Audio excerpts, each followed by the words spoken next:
नसापूरच्या दुर्दैवी घटनेतील आरोपी कांबळेला आज अखेर न्यायालयाने फाशीची शिक्षा सुनावली। त्यासाठी मी माननीय न्यायालयाचे मनापासून आभार व्यक्त करतो।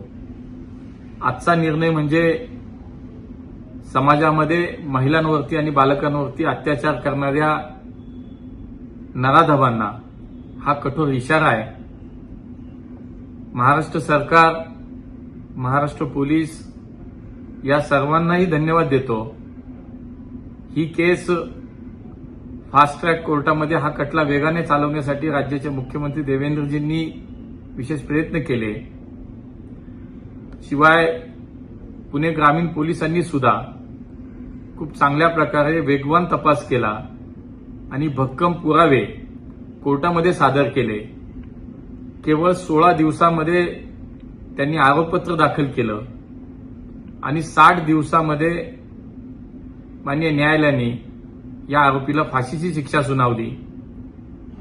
त्या निष्पाप चिमुकलीला आज न्याय मिळाला, त्या पीडित कुटुंबाला न्याय मिळाला आणि म्हणूनच अगदी सुट्टीच्या दिवसात सुद्धा न्यायालयीन प्रक्रिया सुरू होती, खटल्याची कार्यवाही सुरू होती।